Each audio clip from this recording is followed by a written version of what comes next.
নমস্কার বন্ধুরা, আপনাদের সবাইকে স্বাগত জানাই আমাদের প্রিয় YouTube channel All Time Update. আশা করি আপনারা সবাই ভালো আছেন। আজকের ভিডিওটি সরকারি কর্মচারী এবং পেনশনভোগীদের জন্য খুবই গুরুত্বপূর্ণ, কারণ আজ আমরা 8 পে কমিশনের মহার্ঘ ভাতা বা ডিএ ফিডমেন্ট ফ্যাক্টর এবং পেনশন সংক্রান্ত বিভিন্ন বিষয় নিয়ে বিস্তারিত আলোচনা করব। ভিডিওটি তাই স্কিপ না করে শেষ পর্যন্ত দেখুন। প্রথমে একটি গুরুত্বপূর্ণ বিষয় বলে রাখি, ইন্টারনেট ও সামাজিক মাধ্যমে প্রতিদিন নানা ধরনের পোস্ট এবং ভিডিও ভাইরাল হয়, কিন্তু এই ভাইরাল হওয়া মানেই যে তথ্য সঠিক এমন কিন্তু নয়। তাই যে কোনো তথ্য বিশ্বাস করার আগে সরকারি বিজ্ঞপ্তি বা নির্ভরযোগ্য সূত্র দেখে নেওয়াই উচিত।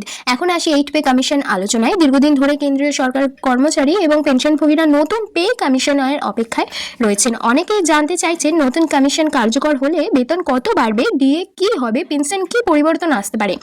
বিভিন্ন সংবাদ মাধ্যমে ও বিশ্লেষণের মাধ্যমে ফিডমেন্ট ফ্যাক্টর নিয়েও আলোচনা হলেও সরকারিভাবে চূড়ান্ত সংখ্যা এখনো ঘোষণা করা হয়নি। তাই সামাজিক মাধ্যমে যে কোনো নির্দিষ্ট অঙ্ক বা হিসাব দেখলে সেটাকে নিশ্চিত তথ্য হিসেবে না ধরে সম্ভাব্য হিসাব হিসেবে দেখাই ভালো। ডিএ নিয়েও অনেক আলোচনা চলেছে। অনেকেই জানতে চেয়েছেন আগামী সংশোধনে ডিএ বাড়তে পারে কিনা। এই বিষয়ে চূড়ান্ত সিদ্ধান্ত সরকার ঘোষণার পরেই জানা যাবে। বন্ধুরা, আপনারা যদি সরকারি কর্মচারী হয়ে থাকেন বা পরিবারের কেউ চাকরি করে থাকে বা পেনশনভোগী হন, তাহলে এই ধরনের আপডেট জানা খুবই গুরুত্বপূর্ণ। তাই আমাদের অল টাইম আপডেটেড চ্যানেলের সঙ্গে থাকুন। ভিডিওটি যদি ভালো লাগে তাহলে এখনই লাইক করুন, চ্যানেলটিকে সাবস্ক্রাইব করুন এবং বেল আইকনটি ক্লিক করুন। এতে ভবিষ্যতে গুরুত্বপূর্ণ আপডেট সবার আগে আপনার কাছে পৌঁছে যাবে। এখন আমরা আলোচনা করব কেন 8 পে কমিশন নিয়ে এত বেশি আগ্রহ দেখা যাচ্ছে। কারণ নতুন বেতন কমিশন কার্যকর হলে কেন্দ্রীয় সরকারি কর্মচারী এবং পেনশনভোগীদের বেতন ও পেনশন কাঠামো পরিবর্তন আসতে পারে। তবে কি পরিবর্তন হবে এবং কখন হবে তা সরকারিভাবে ঘোষণা হওয়ার পরেই নিশ্চিত জানা যাবে। অনেকেই জানতে চাইছেন নতুন ফিডমেন্ট ফ্যাক্টর কত হতে পারে। এই নিয়ে বিভিন্ন সম্ভাব্য হিসাব সামাজিক মাধ্যমে দেখা গেলেও এখনো পর্যন্ত সরকার কোনো চূড়ান্ত সংখ্যা ঘোষণা করেননি। তাই কোনো নির্দিষ্ট অঙ্ককে নিশ্চিত তথ্য হিসেবে ধরে নেওয়া উচিত নয়। ডিএ নিয়েও অনেক প্রশ্ন আসছে, ডিএ বাড়বে কি না, কতটা বাড়তে পারে। এইসব বিষয়ে সরকারি ঘোষণা প্রকাশিত হলেই তবে সঠিক তথ্য জানা যাবে। বন্ধুরা, অনেক সময় ইউটিউব বা ফেসবুকে এমন থাম্বনেল দেখা যায় যেখানে বড় বড় সংখ্যা নিয়ে নিশ্চিত দাবি করা হয়। এই ধরনের তথ্য দেখলে অবশ্যই সতর্ক থাকুন এবং সরকারি বিজ্ঞপ্তির সঙ্গে মিলিয়ে নিন। আমাদের অল টাইম আপডেট চ্যানেলের উদ্দেশ্যই হলো যাচাই করা তথ্য সহজ ভাষায় আপনাদের কাছে পৌঁছে দেওয়া। তাই আমরা কোনো তথ্যকে সরকারি ঘোষণা ছাড়া নিশ্চিতভাবে উপস্থাপনা করতে পারি না। আপনারা কমেন্ট করে জানাবেন আপনি কি সরকারি কর্মচারী নাকি পেনশনভোগী। আপনাদের মতামত আমাদের কাছে খুবই গুরুত্বপূর্ণ।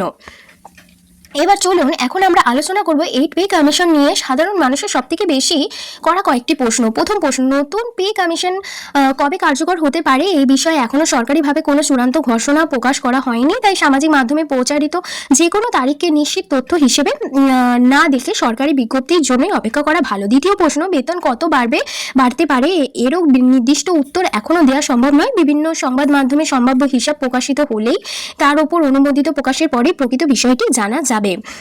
তারপর আছে, এখন আসি পেনশন এবং ডিএ প্রসঙ্গে। পেনশন ভোগীদের মধ্যেও নতুন পে কমিশন নিয়ে যথেষ্ট আগ্রহ রয়েছে। অনেকেই জানতে চাইছেন নতুন নিয়ম কার্যকর হলে তাদের পেনশনে কোনো পরিবর্তন আসবে কিনা। এই বিষয়ে চূড়ান্ত সিদ্ধান্ত সরকারের ঘোষণার উপর নির্ভর করবে। ডিএ বা মহার্ঘ ভাতা সম্পর্কেও নানা আলোচনা চলছে। তবে সরকারি আদেশ প্রকাশ না হওয়া পর্যন্ত কোনো নির্দিষ্ট শতাংশকে নিশ্চিত বলে ধরা উচিত নয়।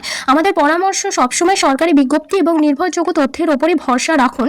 আর বন্ধুরা, আজকের ভিডিওটিতে আমরা 8 পে কমিশন এবং ডিএর যে সংক্রান্তগুলি খবরগুলি আপনাদেরকে দিলাম সেগুলো অবশ্যই যাচাই করে। আশা করি ভিডিওটি আপনাদের ভালো লেগেছে এবং উপকারী লেগেছে। সরকারি কোনো নতুন বিজ্ঞপ্তি বা বড় আপডেট প্রকাশ হলে অল টাইম আপডেট চ্যানেলে আমরা সবার আগে বিস্তারিত জানিয়ে দেবো। কোনো ভুয়ো খবর নয়, সঠিক তথ্য। তাই ভিডিওটি ভালো লাগলে অবশ্যই একটি লাইক করুন, কমেন্ট করে আপনাদের মতামত জানান এবং বন্ধুদের সঙ্গে শেয়ার করুন। এছাড়া অল টাইম আপডেট চ্যানেলটিকে সাবস্ক্রাইব করে বেল আইকনটি ক্লিক করে রাখবেন, কারণ যে কোনো নতুন নোটিফিকেশন আপনার কাছে খুব সহজেই চলে আসবে, যাতে ভবিষ্যতে কোনো গুরুত্বপূর্ণ আপডেট আপনি মিস না করেন। ভালো থাকুন, সুস্থ থাকুন, নিজের যত্ন নিন। Thanks for watching.